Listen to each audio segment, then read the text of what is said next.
reino do céu será deles. Bem-aventurados mansos, eles herdarão a terra. Bem-aventurados que choram, eles serão consolados.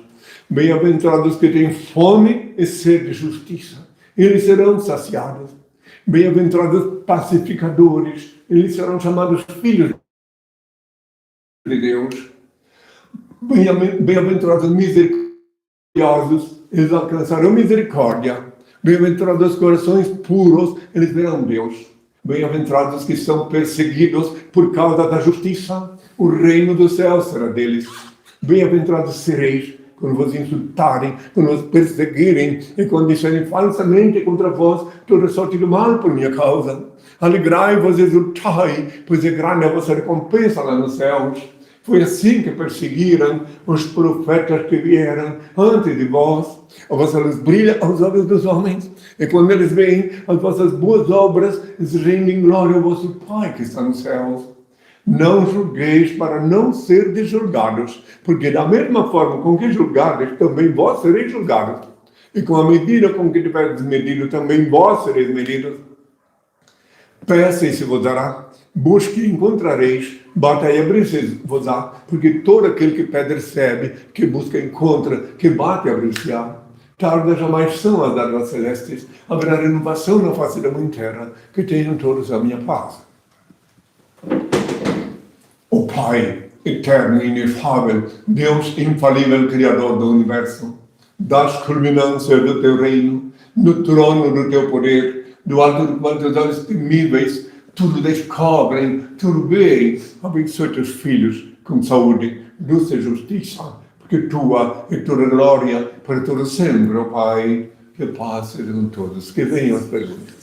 Israel de Minas Gerais pergunta: Henri, explica para nós, seus filhos, como o sexo irá reverenciar a Deus. Como se deve reverenciar a Deus, é isso? Como que o sexo irá referenciar a Deus? Como o senhor fala que no futuro vai acontecer? Eu acho que é isso. Eu não entendi a pergunta ainda. Repete ela de novo. Será como um rito de veneração a Deus que o senhor fala? Isso.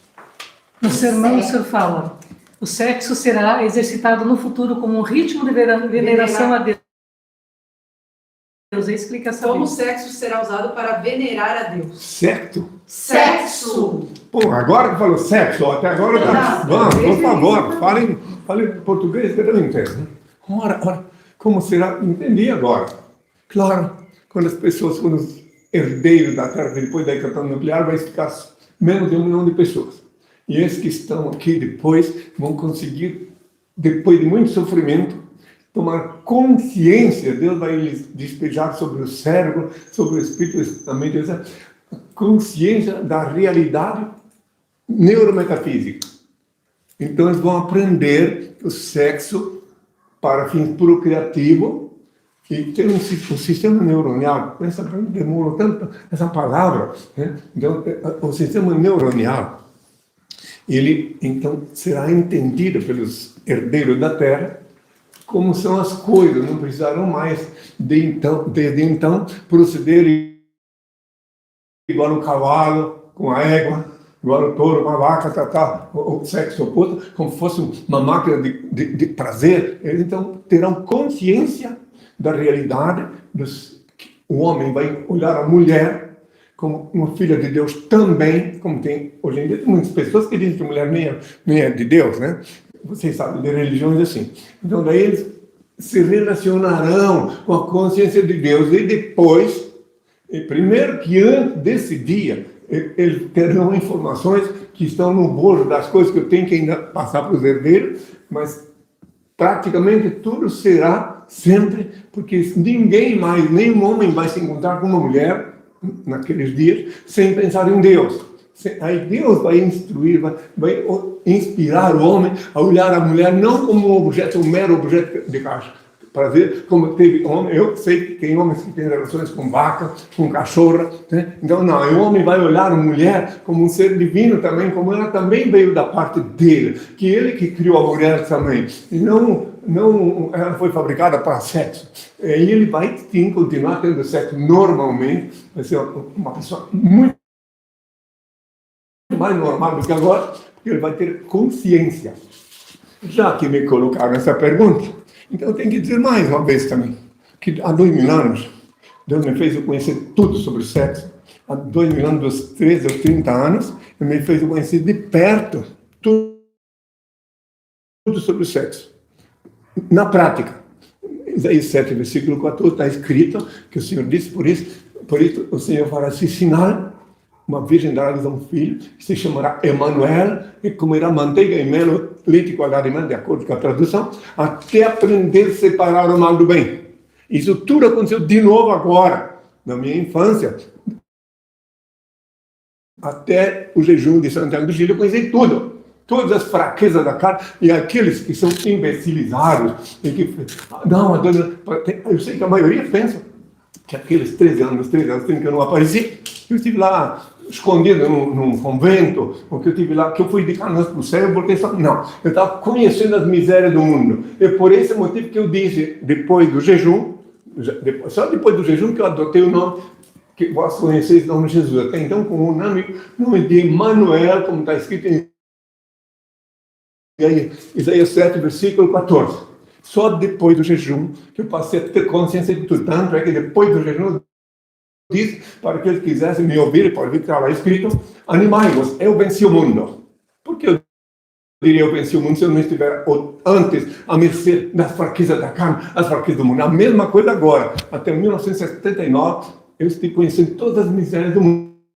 Então, por isso que eu sei, meu pai me mostrou que o instinto bestial que se aflora no homem na hora de pensar em sexo será controlado por ele. E ele vai olhar assim, conforme as profecias que eu falo, a mulher como ser também de origem divina.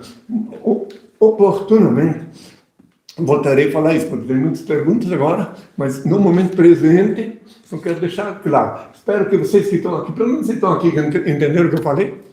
Então, quem está lá fora, se não entendeu, então, paciência. Podem tocar.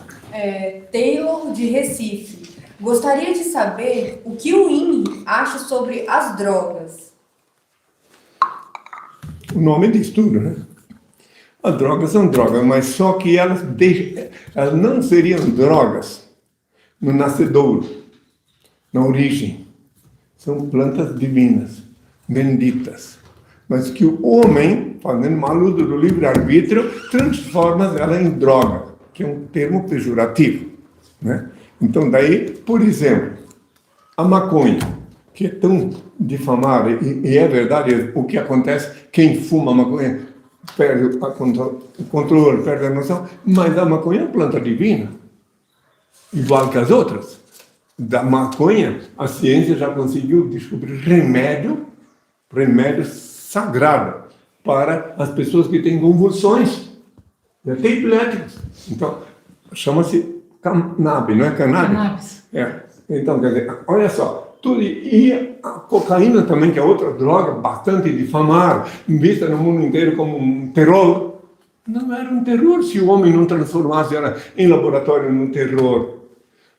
Que nos tempos idos em que eu estive em La Paz, na Bolívia, por exemplo, nos anos 78, quem chegava lá no hotel, pelo menos onde eu me hospedei, no Hotel Glória, era convidado a tomar um chá de cocaína, de coca. Gratuito. Aí vê que não era coisa gratuita. Por quê? Porque lá, a altitude, 4.000 metros, as pessoas que chegavam lá tinham que tomar ele para suportar a inquietude da altitude. Ou então tem que tomar um remedinho vermelho, que eu não lembro agora o nome. Os primeiros 3 dias. Então, só para ver, então, quer dizer que o chá também da cocaína é uma bênção de Deus, se ninguém transforma. O quê? Senhor, é da coca, porque a cocaína foi o que eles transformaram. Não, chá da coca. Isso. Mas a cocaína, pejorativamente, é o nome pejorativo. Mas o chá da coca, antes de se tornar cocaína, então vamos dizer assim, que é o nome pejorativo, é uma coisa bendita. Tudo é assim, tudo. Todas as boas coisas que Deus fez, aquela faca que usais para cortar uma cenoura, um abacaxi, uma fruta, é perigosíssima, mata. Olha só, uma faca tu pode matar. Quantas pessoas foram assassinadas com faca? E a mesma faca que Deus inspirou o homem a fazer para usar no doméstico, na vida. Assim é tudo. Um automóvel não é um veículo importante para alguém ir de uma cidade para outra, de um país, até de um país para outro, mas é um assassino terrível. Uma arma de fogo também, né, senhor? Na mão de um policial serve para proteger. Isso no caso aí. Não, no caso ali, o automóvel. O motorista poderia estar embriagado ou querendo se vingar de alguém, e já fizeram isso muitas vezes. Bom, tem toda a minha parte. Bruno Murari, de Guarapari, Espírito Santo. O sudário de Turim, o pano que envolveu o corpo e a face de Jesus é verdadeira? Os cientistas, depois de muitas décadas pesquisando em cima dele, agora sabem que é verdadeira. Inclusive, nos anos 80, alguém pegou um remendo no sudário e fez uma pesquisa em cima de um remendo, os cientistas na época, e o remendo era bem depois.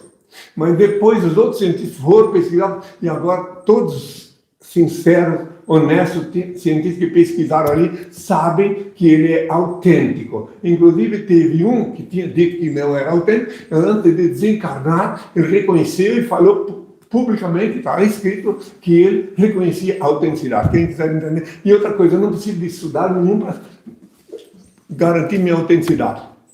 Porque a minha autenticidade é Deus que garantiu, Ele que me mandou aqui na Terra, Ele que me disse quem sou no jejum, e o restante é uma questão de obviedade. Tenho toda a minha paz. Sandro Curitiba, a Bíblia é confiável?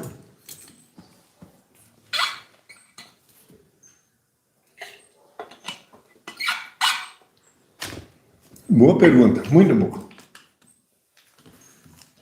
Mais uma vez reitero para aqueles que estão chegando agora que a Bíblia é um livro de letras mortas, repleta de fábulas, lendas, parábolas, metáforas e até charadas.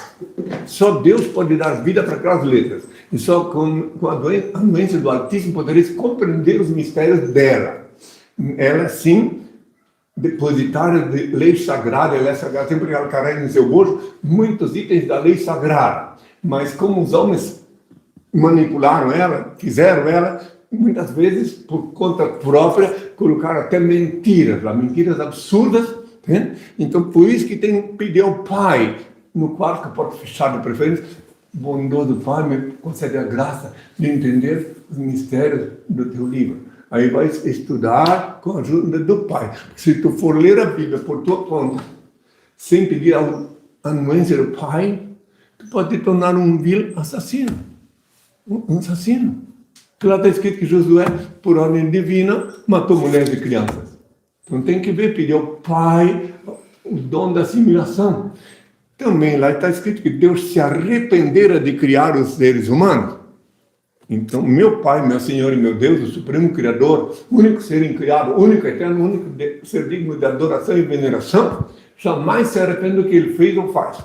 Ele é o Senhor, ele é perfeito. Agora, quem lê a Bíblia sem pedir a anuência dele, a inspiração dele, pode sim fazer muitas coisas. Inclusive na Bíblia tem um falso profeta, o primeiro falso profeta era cristão, ele confessa lá na Bíblia que ele é falso. Quem não viu pode ver agora. Romanos 3, versículo 7, Paulo confessa que mentiroso, todo falso profeta é falso, é mentiroso. Então ele confessa, se com as minhas mentiras eu enalteço a Deus, por que me julgais pecador? Olha só, eu, Paulo, que chama até de santo. Então tem mentiras lá muito cabeludas, e também, já que falou da Bíblia, é mistério que eu explique também, que tem na Bíblia mentiras sobre mim. Está lá, quem quiser raciocinar, quem tiver mais de 7 neurônios funcionando, preste atenção no que eu vou falar agora. Em Mateus 17, versículo 27, está escrito que eu estava com o Paulo na orla marítima, e vieram o cobrador de impostos, tributarista. Pedro, Com quem eu estava? o senhor falou Paulo, o senhor estava com Pedro. Obrigado pela... Mas como é que pode? Esse Paulo entrou até aqui no meu oratório? Não. Eu estava com Pedro, ainda bem que era nuvem, estava com Pedro na orla marítima, e vieram tributaristas cobrar imposto. Eu disse, Pedro, joga teu anzol na água, e o primeiro peixe que vier, abre a boca dele e tira o dinheiro para pagar o meu e teu imposto. Me disse, pode. Veja bem, vê que alguém que raciocina, se tem sentido uma coisa dessa, uma absurdez. Assim como também disseram que eu andei sobre as águas, mais outra mentira, como também disseram que eu estava numa festa. Veja bem, eu não tive ocasião, há 2 anos, de participar de nenhuma festa. Eu estava numa festa, bebericando vinho com todo mundo lá, bebendo vinho até esgotar o vinho, acabou o vinho. Daí a mamãezinha, aquela que diz que é mãe de Deus, minha genitora, veio lá e disse, olha, acabou o vinho agora. Deixa comigo. Peguei um galão de água, soltei, virou tudo vinho. É uma mentira assim, cabeluda atrás da outra. Por que eu... Primeiro que eu não fui em festa. E se eu fosse em festa e acabar o vinho, por que eu ia fazer aumentar o número de vinho para alguém se embriagar? Não tem sentido. São essas mentiras, é contra elas que eu sou obrigado a lutar por ordem de meu Pai, Senhor e Deus, para que os seres humanos fiquem conscientes unicamente da verdade. Esses dias eu vi, para ver as mentiras, sempre continuo a ouvir esses dias aí, agora, na web, um indivíduo que estava vendendo banana por R$1.000 cada banana, que dizia que vinha de Israel. Um pastor. Daí, uma pessoa, uma consulente, uma das pessoas que viram ele vender banana por R$20, foram fiscalizar ele. Entrou no mercearia, ele estava com uma penca de banana comprando quando ela entrou. Tá? Não precisa pedir lá na internet. Daí ela pegou e disse, não, mas a banana que eu vendo vem direto. Olha, tá aí, está comprando banana. E aí, quando ele viu que não tinha mais, virou as costas, as costas de um mentiroso, virando as costas para uma vítima. Tá? E assim por diante. Tem um outro também, o Malafaia, que disse, Maragutaia, que onde se viu, diz ele, eles tinham me dado 10 mil, o empresário tinha me dado 10 mil de dízimo para mim, para Deus, quer dizer, ele era o Deus. E Deus só 2, ele pensa que eu não estou enxergando que ele está roubando Deus. Vê se pode. Quer dizer, ele não se contando, custou 2 mil, queria 10 mil por mês. Então são coisas absurdas que eu não mas me mostram, eu fico estupefato em ver a que ponto chegou o ser humano a se deixar enganar, a se tornar escravo dos falsos profetas que eu anunciei que eles viriam. Eu anunciei há 2.000 anos. Orai e vigiai que ninguém vos engane, disse. Porque muitos falsos profetas virão em meu nome, farão prodígios, enganarão muitos até os eleitos, se possível fosse. Mateus 24, versículos 5 e 24. Por este motivo que meu pai e minha mãe enviou com o nome novo, INRI, o nome que eu paguei com meu sangue na cruz, para me diferenciar deles. E eles continuam enganando o povo, e chantageando o dízimo, etc, etc. Tem toda a minha parte. Esse assunto é muito longo, mas tem muitas perguntas. Vai, continua. Flávia de São Paulo. Minha pergunta é, você sente dor como homem?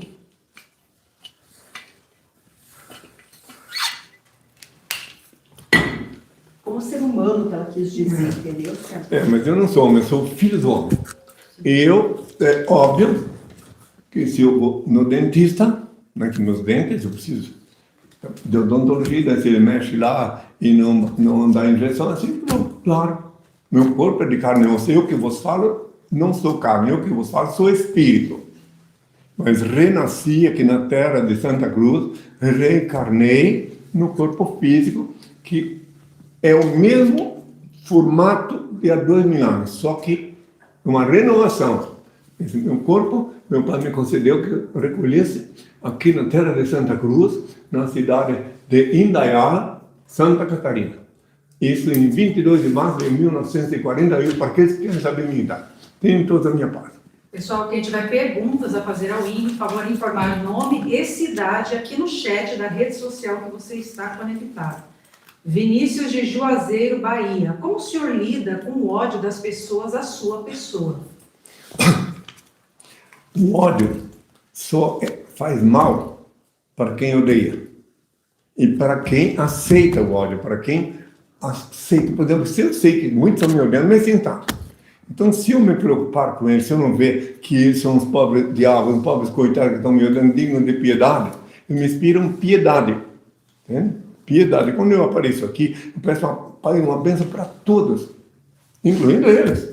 Quizá algum deles se acorda. Eu já tive ocasião de receber um pedido de perdão lá da França, da África, um cidadão que blasfemou, me odiou, ele pediu perdão, que caiu a ficha. Caiu a ficha, como diz, né? Então não tem, o ódio não constrói, tem até uma música que diz isso, e o ódio só atinge o que odeia e aqueles que aceitam. Se tu olha, vê que uma pessoa está te olhando com ódio, se tu aceitar e até for brigar com ela, mas não, tu ignora. Naquela hora que a pessoa está te olhando com ódio, se tu podes, te retira daquele local e pronto. E ainda, se possível, vai lá orar ao Senhor. Vai lá orar ao Senhor, porque o Senhor, até para o Senhor perdoar o pobre diabo, o pobre infeliz está com ódio de ti. E foi previsto, né, que o senhor seria realmente muito odiado. Claro, está previsto, eu seria, em Lucas 17, versículo 25 a 35, que a priori seria rejeitado por minha geração, ou seja, os que me odeiam me rejeitam, é óbvio.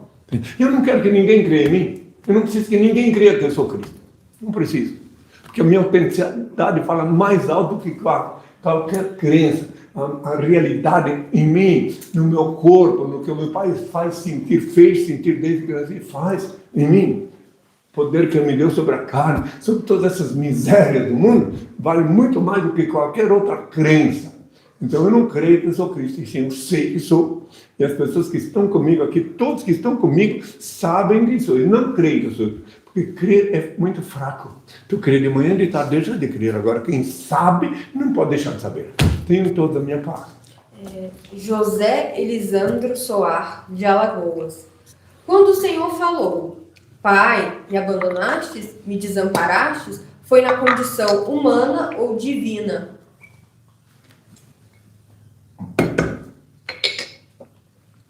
Eu falei para o divino, que eu senti naquele momento a minha condição humana, daí só sobrou a condição humana, porque meu pai saiu do meu corpo, meu pai não era chicotar, cuspir, ele é o Senhor da vida e do destino. Então, isso que eu falei, Pai, me abandonastes, mas note bem que a sequência ele disse, em tuas mãos entrego o meu espírito, eu sabia que meu espírito ia para ele. Agora, é óbvio que o Senhor da vida e do destino não aceita levar cuspida, chibatada. Então é isso que eu disse, quem quiser entender, entenda. Aí que entra o malévolo, está vendo, se ele fosse o Filho de Deus, mas eu sou primogênito de Deus, eu não sou Deus. A maior prova está ali naquela hora que eu falei. Quando eu disse, Pai, me abandonaste, se eu fosse Deus, como diziam as más línguas, os iludidos, então a quem eu estaria invocando? Medite, tenho todos a minha paz. Angel de Brasília. Você mistura o espiritismo com o catolicismo? Se o quê? Ela pergunta se o senhor mistura o espiritismo Se eu misturo. se mistura. Não. Já que o senhor fala de reencarnação... Não, mas a reencarnação, muito antes do espiritismo eu já falava. Há 2000 anos eu disse que João Batista era o Elias. Reencarnado. Ora, não tem nada a ver. Inclusive... Então o senhor não mistura, o senhor está falando da verdade que já existe. Claro, porque espiritismo é um termo moderno. Reencarnação é um termo moderno. Mas há 2000 anos eu já falei que João Batista era o Elias, como podia ser se não reencarnado? Também falei para o Nicodemos que ele precisava nascer de novo, que ele já era um homem de idade e tinha muita fantasia. Tinha que renascer para começar a ver a verdade.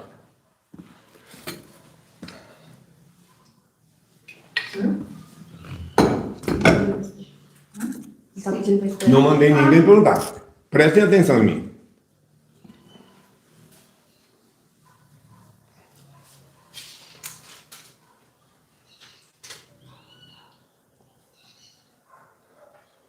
Quando, nas horas de íntimo desgosto, o desalento te invadir a alma e as lágrimas se aflorar nos olhos, busca-me. Eu sou aquele que sabe sufocar o pranto e estancar as lágrimas. Quando te julgares, incompreendido pelos que te circundam, e vires que em torno a indiferença recrudesce, acerca-te de mim. Eu sou a luz sob cujos raios se aclaram a pureza de tuas intenções e a nobreza dos teus sentimentos. Quando se te extinguir o ânimo para arrastar as vicissitudes da vida e te achares na iminência de desfalecer, chama-me, eu dou a força capaz de remover as pedras dos caminhos e sobrepor-te às adversidades do mundo. Quando inclementes te açoitares vendavais da sorte e já não souberes onde inclinar a cabeça, corre para junto de mim. Eu sou o refúgio em cujo seio encontrarás guarida para o teu corpo e tranquilidade para o teu espírito. Quando te faltar calma nos momentos de maior aflição e te julgares incapaz de conservar a serenidade de espírito, invoca-me. Eu sou a paciência que te faz vencer os transes mais dolorosos e triunfar nas situações mais difíceis. Quando te debateres nos paroxismos da dor e tiveres a alma ulcerada pelos abrolhos dos caminhos, grita por mim. Eu sou o bálsamo que cicatriza as chagas e te minora os padecimentos. Quando o mundo te iludir com suas promessas falazes e perceberes que já ninguém pode inspirar-te confiança, venha a mim. Eu sou a sinceridade que sabe corresponder à fraqueza de tuas atitudes e à exercitude de teus ideais.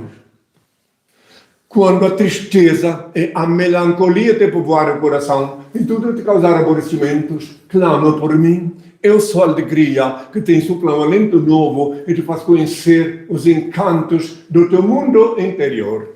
Quando um a um se vencerem os ideais mais belos e te sentires no auge do desespero, apela para mim. Eu sou a esperança que te robustece a fé e acalenta os sonhos. Quando a impiedade se recusar a revelar-te as faltas e experimentares a dureza do coração humano, procura-me. Eu sou o perdão que te levanta o ânimo e promove a reabilitação do teu espírito. Quando duvidares de tudo, até de tuas próprias convicções, e o ceticismo te avassalar a alma, recorre a mim. Eu sou a crença que te inunda de luz do entendimento e te reabilita para a conquista da felicidade. Quando já não provares a sublimidade de uma afeição sincera e te desiludires dos sentimentos dos teus semelhantes, aproxima-te de mim. Eu sou a razão. Eu sou a transcendental equação às inquietudes humanas. Quando enfim quiseres saber quem sou, pergunta ao riacho que murmura, ao pássaro que canta, à flor que desabrocha, à estrela que cintila, ao moço que espera, ao velho que recorda. Eu sou a dinâmica da vida, a harmonia da natureza. Chama-me amor, o remédio para todos os males que te atormentam o espírito. Estende-me, pois, tua mão, ó alma, filha da minha alma, e eu te conduzirei numa sequência de êxtases e deslumbramentos às serenas mansões do infinito, sob a luz brilhante da eternidade.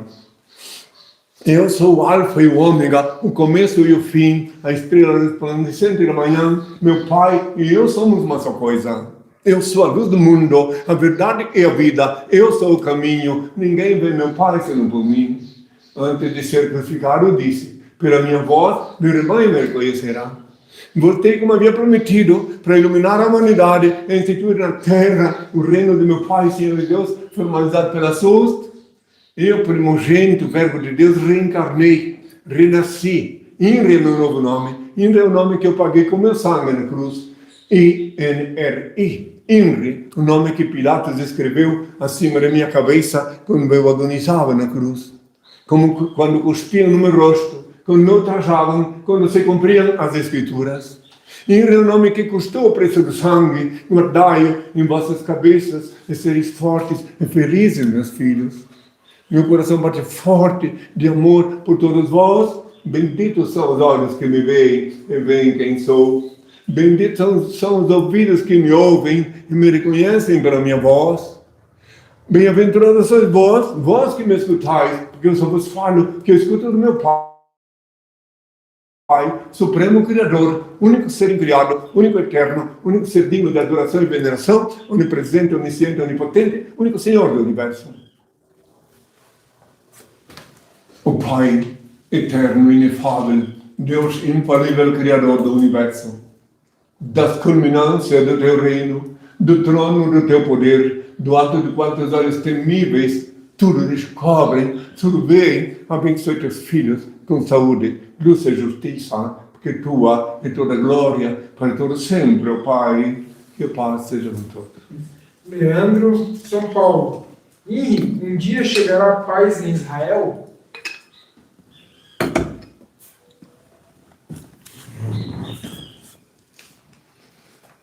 Um dia chegará a paz em toda a terra. depois da hecatombe nuclear, os herdeiros do reino de Deus, os herdeiros da terra, que serão menos de 1 milhão de pessoas, viverão em paz durante aproximadamente 1000 anos. Porque passarão por uma turbulência, verão o que aconteceu, terão tempo de refletir depois da hecatombe nuclear, que é inevitável. Pode alguém pensar que não, isso não vai acontecer. Mas infelizmente é uma realidade. E, já que eu falei nisso, para aqueles que estão chegando agora, devo sim, de novo, explicar o que meu pai mandou falar durante os últimos 40 anos sobre a hecatombe nuclear, o fim do mundo. Estou ainda respondendo a pergunta dele, e vai ver, então, eu vou falar e todos podereis compreender o preço da paz. Os homens, fazendo uma luta do livre-arbítrio, construíram armas destrutivas, violaram as sagradas leis de Deus e esqueceram-se também dos santos mandamentos. Semearam desta forma, através de atos e pensamentos, catástrofes e terremotos que, acompanhados da hecatombe nuclear, culminará com o fim desse mundo caótico. Menos de 1 milhão de pessoas restaram vivas na Terra. Eram muitos mutilados que suplicaram a morte e esta, a princípio, não lhes ouvirá. Deus, nosso Pai, único ser incriado, único eterno, único ser digno de adoração e veneração, onipresente, onisciente e onipotente, será glorificado durante os próximos 1000 anos. Não viverá um só ser humano na Terra que desconheça sua onipotência, onipresença e onisciência. Todos caminharão juntos com o pensamento voltado para um só ideal. A fraternidade existirá efetivamente entre os homens. As prisões serão transformadas em escolas. A medicina transcenderá e encontrará a cura dos males que atormentam o corpo no espírito, porque após muito sofrimento e erro, a humanidade se conscientizará que todas as fraquezas, todas as enfermidades físicas têm sempre início na enfermidade da alma. O sexo será exercitado como um rito de veneração a Deus. O homem, desnudo dos instintos bestiais, quase consciente dos mistérios da procriação, unir-se à mulher sob a luz da espiritualidade, reconhecendo a sua origem divina. O dinheiro será utilizado unicamente como elo vital que facilitará o relacionamento humano. A humanidade voltará à vida simples e livre, em comunhão íntima e perene com a natureza, e preferirá o manjar simples e natural dos frutos e vegetais. A profissão mais nobre durante os próximos 1000 anos será a agricultura. O homem buscará na Mãe Terra o pão místico para o banquete divino, com a mesma inocência que as crianças buscam no seio materno, o leite vital que lhes faculta o crescimento e a sobrevivência ante o olhar dúlcido e aprovador de nosso Pai. Eis como deveis orar a partir de hoje, ó Pai eterno e inefável, Deus infalível, Criador do Universo, santificado seja teu nome, seja feita a tua vontade, assim na terra como no céu. Graças te dou pelo manjar que emana em ti. Aparta-me dos erros, ilumina-me para que eu te sirva sem equívocos, glorificando-te hoje e sempre, ó Pai. Ainda há pouco me perguntaram sobre o sexo. Então agora reiterei o que meu pai disse durante os últimos 40 anos. Quem quiser entender, reflita, porque eu tenho visto um grande pesar em toda a minha caminhada sobre a Terra.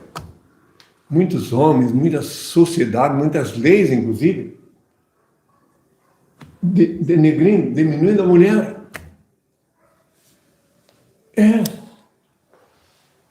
Todo escritor, todo legislador, todo homem que construiu uma lei contra as mulheres, se fosse para dizer bem a verdade, sem titubear, não terá vindo nenhuma mulher. De uma hiena, de onde veio? Porque o homem que vem de uma mulher e fala contra as mulheres, no mínimo, ele não tem consciência do que faz. Fazer leis contra elas, pior ainda. E eu vi, e há 2000 anos, não é de agora, até 2000 anos já, olhando as mulheres como mamíferos inferiores, como o caso do Paulo. O primeiro falso profeta da era cristã, que confessa em Romanos 3,7, ele é mentiroso. Ele diz que as mulheres não podem falar, tem que ficar quieta na igreja, imagina. Ou seja, então, o que ele está querendo dizer com isso? Que a mulher não tem capacidade. Claro que eu sei que tem mulher que não sabe falar mesmo, e que tem a cabeça cheia de fantasia, mas também tem homens assim.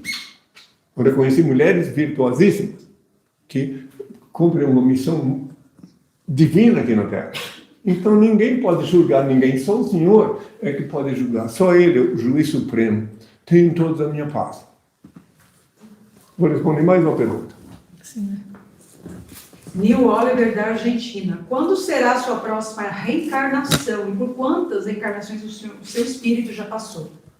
Chegou agora, porque eu acabei de dizer que vai haver 1000 anos de paz na Terra, e é óbvio, durante esses 1000 anos eu estarei ausente. Meu pai disse que eu poderia ficar 1000 anos sem ter que voltar aqui para cumprir essa missão difícil que eu estou cumprindo agora. Então, 1000 anos haverá paz na Terra.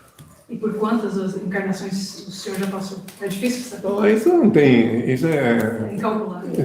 Isso é delírio, querer saber quantas reencarnações eu tive, né? Mas Então, foram muitas, isso com certeza foram muitas. Como está todo mundo preocupado lá fora em futebol, eu vou pedir o pai uma bênção, né? Já todo mundo lá preocupado com futebol, não é? Maioria, e não assim que depois eles voltam, né? E podem, sim, que eu sei que tem pessoas que já estão até saindo da minha audiência para ver os corredores de fora que estão atrás de uma bola, né? Normal. Normal, são 22 anos me escorrendo atrás de uma só bola. Impiedosa, não tem pena da coitadinha? Estão correndo atrás da bola. E ela se escapa. Então tá. Brincadeiras à parte, eu vou pedir ao Pai a bênção. Aqueles que querem participar, colocam suas mãos assim, olhos bem abertos. O Senhor os abençoará subejamente. Até aqueles que estão contra mim, se quiserem, podem participar. O Pai, eterno e inefável, Deus infalível, Criador do Universo, das culminâncias do Teu reino, do trono do Teu poder, do alto do qual tesouros temíveis, tudo eles cobrem, tudo veem. Abençoe Teus filhos com saúde, luz e justiça, porque Tua é toda glória, para todo sempre, ó Pai, que a paz seja com todos, até breve e até sempre.